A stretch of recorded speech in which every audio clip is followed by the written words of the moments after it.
This is our topology, and today we are going to see three major tasks and some 8 tasks of one major task. First we will see the NTP time synchronization, then we will see the ICMP commands, and then we will see net configuration. Alright. So NTP time synchronization means first each and every device is having its own clock. They can maintain the clock individually, or if you want to have the centralized timing, then you can go with the NTP server. NTP is the protocol which uses for the time synchronization. So in our example we will see R1 to act as a NTP server, okay, and then we will synchronize the time from R1 to ASA to R2 and R3. So ASA, R2 and R3 will become a NTP client, whereas R1 will work as a NTP server. Okay, so let's go to R1. What does NTP stand for?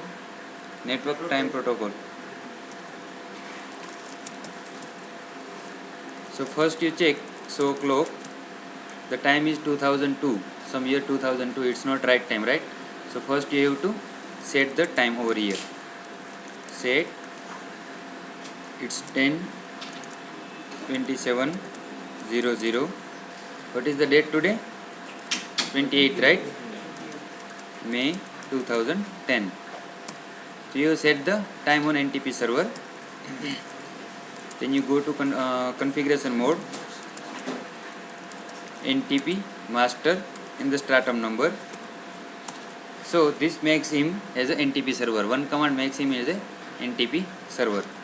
Now you can say NTP authentication key 1 MD5 Cisco. So this particular command says that if someone wants to synchronize the time with me, he should send me the request with the password Cisco, and the request should be MD5 encrypted. That's what it is telling. Okay. One more security feature or security you can implement with the NTP is the NTP trusted key. It synchronize or it balance the trust relationship between the client and server. This is not the authentication, but it is a trust relationship thing. So NTP trust key can be anything. Let's say 20. Okay, so what so far we have configured is NTP authentication key, NTP master, and NTP trusted key 20. Okay.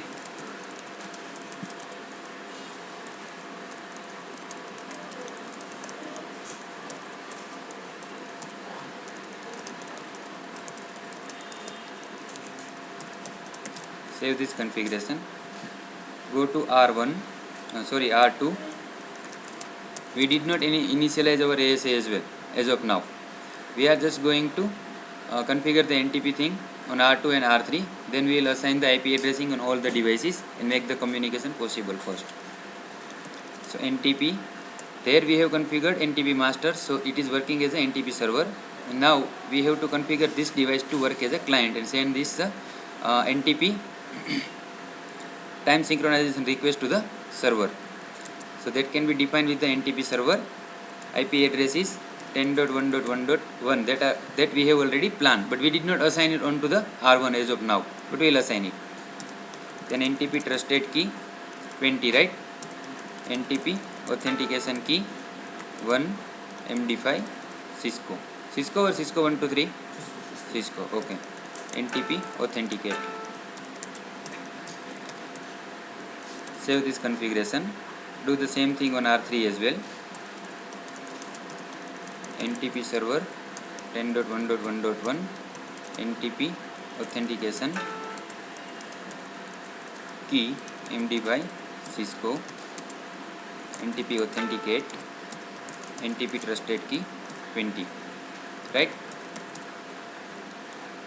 Now let's assign the IP addressing from R1 to R2, R3 and ASA and everything. Let's initialize with the IP addressing and let's ping each other. So according to our diagram, let's see the diagram again. Topology. R1 is having the IP addressing as 10.1.1.1 on FA0/0. R2 is having the IP addressing 20.1.1.2 on FA0/0. R3 is having the IP addressing of 30.1.1.3 on FA0/0. So let's quickly assign the IP addressing on respective interface.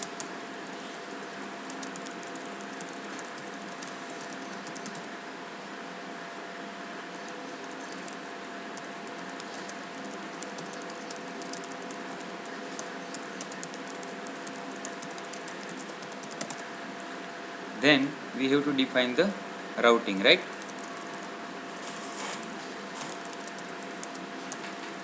Interface FA0/0 IP addressing 30.1.1.3. Okay, let's start defining the route as well.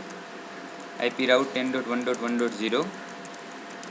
Next hop address should be 30.1.1.10. 10 that we have planned to assign the IP address to the ASA. In the similar way, assign the IP addressing for 20 as well, right? So R3's configuration is almost done. Now let's do the same configuration on R2.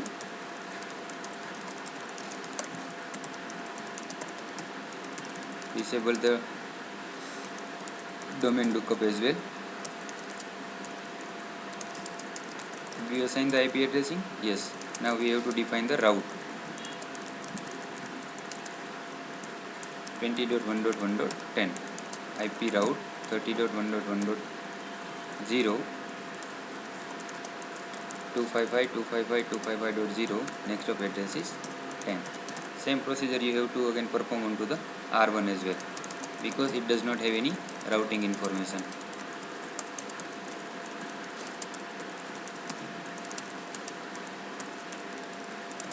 Now what is our next step? What is our next step? Yes, ASA IP addressing.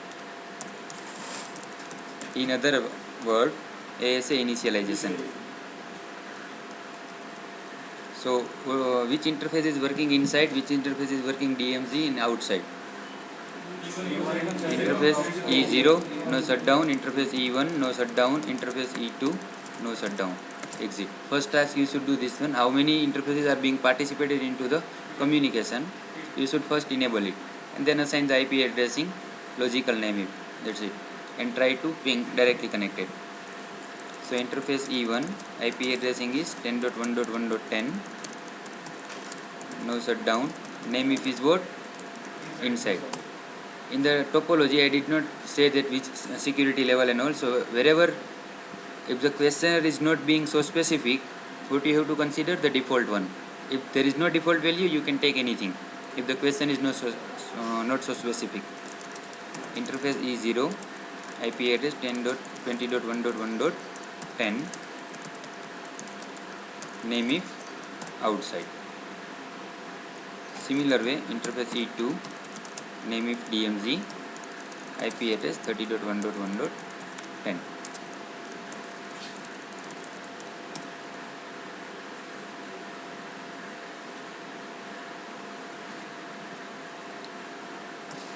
Alright, now let's ping directly connected all three devices. Yes, interface E2 we forgot to give the security level to the DMZ, security level 50. Now let's try to ping directly connected.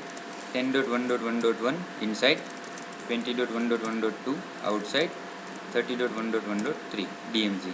Done. Your topology is working fine, up and running. Now Ntp authentication key 1,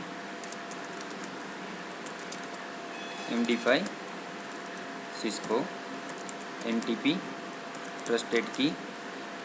What was the trusted key? 20. Ntp server 10.1.1.1.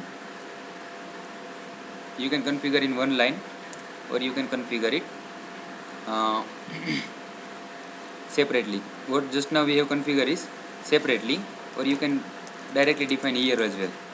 If you want to say the key over here as well, you can specify. So Ntp server we have specified, right, or not? No, we did not say NTP server 10.1.1.1.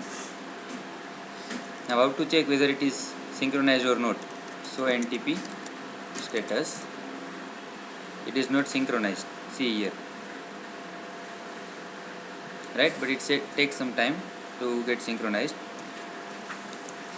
Or you can check so Ntp Association. This indicates you have something related to NTP configured and this is your server. Okay. If you see so clock,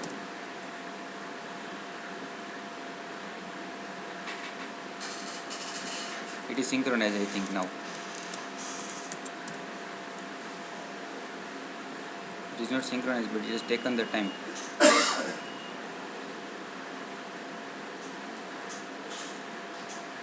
Let's debug on R1, or else on the R1 you can see it. So Ntp Association,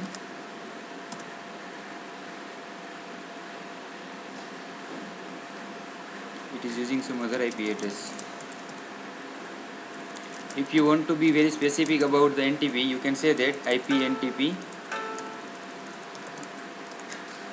NTP source FA0/0. So whenever someone is communicating with him for NTP thing, he will source his packet with the IP address which is assigned on FA0/0. Okay. That we will again check on ASA. It will synchronize definitely. But let's configure on R2 and R3. On R2 and R3, if I have configured every single thing, right? Now the routing issue is not there. If when R2 is sending the NTP request to R1, will the request pass through or not? As of now, if you see,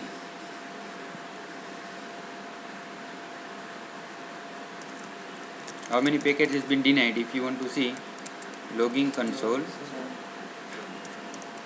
logging enable, you will see that R2 is sending some traffic, R3 is also sending some traffic. You will see it.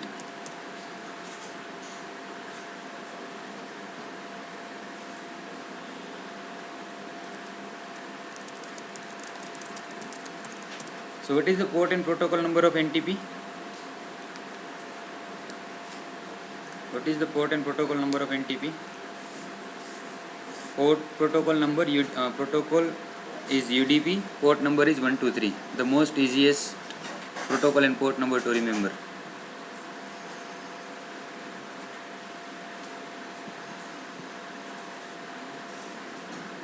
See,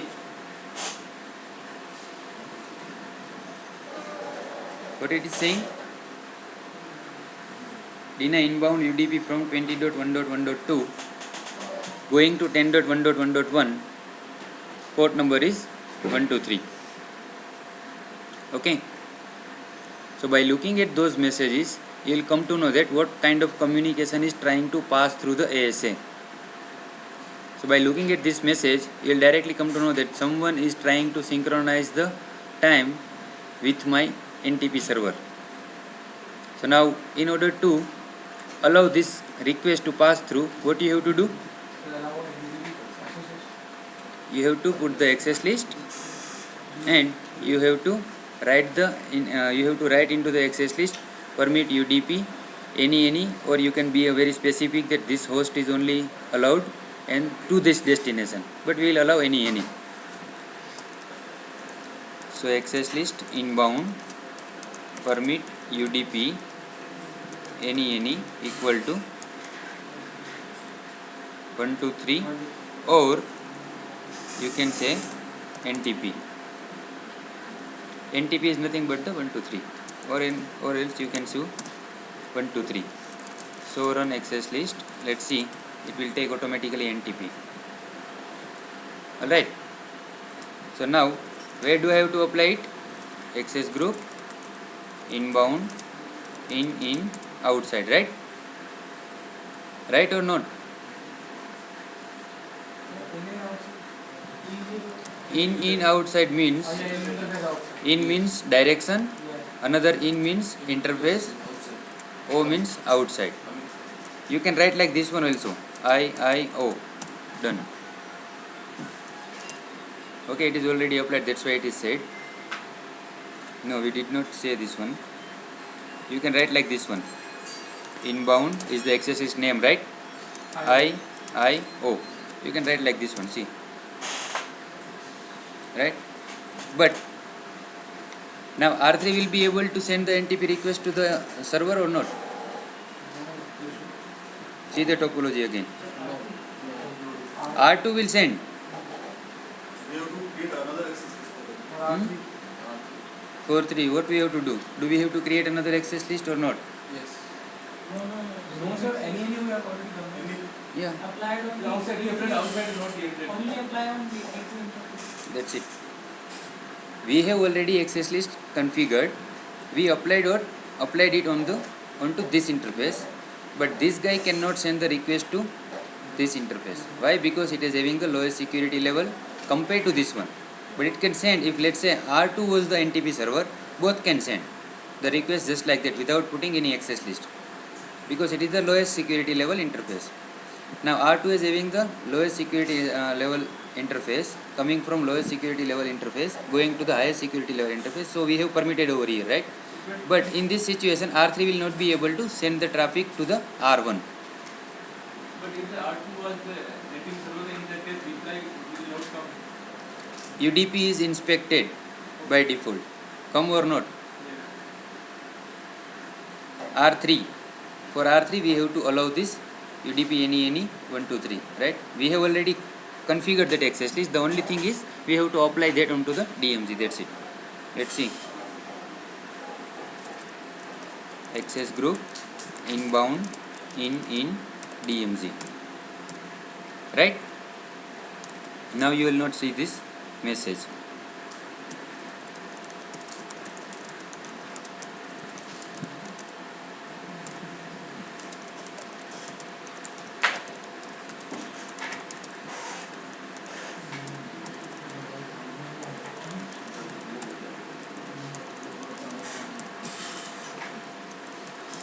So next is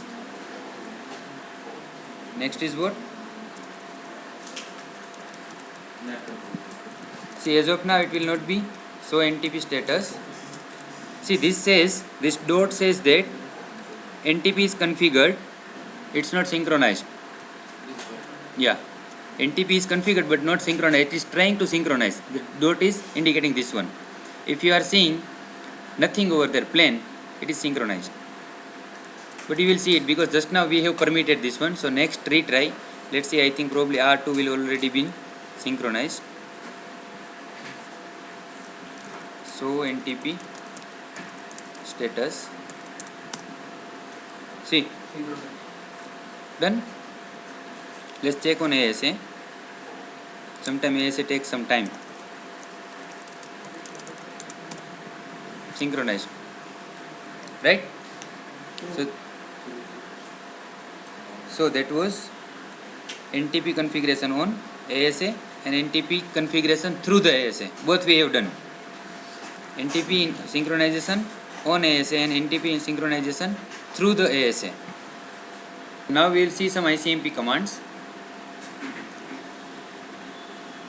Let's say in our topology, my requirement is ASA can ping anyone, ASA can ping to anyone, but nobody should be able to ping ASA.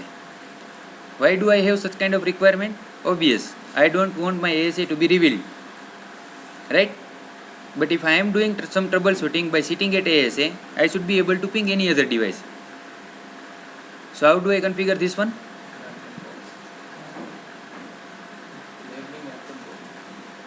It does not have any relationship with net control. So ICMP commit. Yes. When you configure any access list, that can be done with the access list. You can permit this particular traffic from one interface. Let's say ICMP echo only you permit, or ICMP echo reply only you permit. But since the nature of ASA that it cannot filter the traffic which is destined to the ASA, inbound access list will not filter the traffic which is destined to ASA. Let's check it.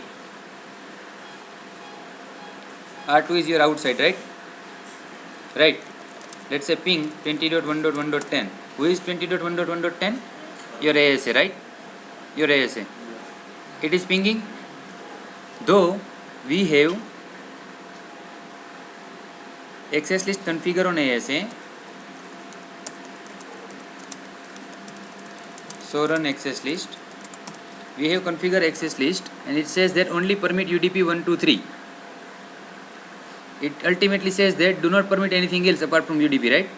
So if it was the same access list, if I apply on router inbound, nobody will be able to ping.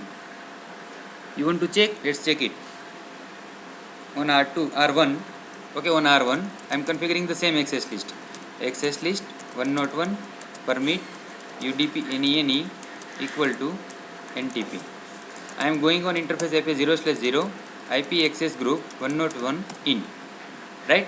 Let's say go to ASA and try to ping 10.1.1.1. What exactly it is doing? I have only permitted UDP 123, right? So it is implicitly denying everything, every traffic must be denied. But this is not the same case with ASA.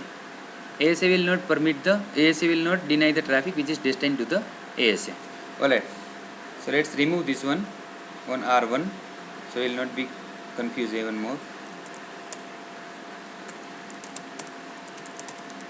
No access list 101. Now check it again. Done. So same access list is not working on ASA, whereas in router when you apply the same access list, it is denying all the traffic. Now in order to meet my requirement is anybody can ping, from ASA I should be able to ping anyone, but nobody should be able to ping ASA. So for that there is a specialized command on ASA that is called ICMP Commands. See here, you type ICMP and question mark, you will get the deny permit or unreachable. Let's say that permit any, I want to only permit echo reply from outside. Okay, what I said that ICMP permit any echo reply outside. Let's check it. Ping 20.1.1.2. I am pinging. Now go to R2. Ping 20.1.1.10. So let me again show you this command and interpret that command. This command is only applicable for the inbound traffic. This command is only applicable for the inbound traffic. It is talking about the inbound traffic. For which interface? For outside. On outside interface, it is talking about the inbound traffic. It is saying that permit ICMP on inbound of outside only echo reply. Anyone can send me the echo reply on outside interface inbound thing. When you ping from R2 to ASA, what traffic you are sending? ICMP echo, not echo reply, right? That's why it is denying. If you want him to ping as well, what you have to do is just echo. Now you should be able to ping, right? My requirement was very simple. I don't want anyone to ping me, but I should be able to ping anyone. The similar command you have to type for inside and for DMZ. So now you can ping anyone. 30.1.1.3, 10.1.1.1, right? But nobody should be able to ping you. R2 is failing. Go to R1 and check it. Ping 10.1.1.10, failing. Go to R3 and check. Ping 30.1.1.10, right? Achieved the task. Okay. Any doubt in this one? If we will use echo instead of echo reply, so ASA would not be able to ping anyone. It is talking about inbound only, not outside. But our Okay, wait. Let me pause this video and we'll discuss this thing.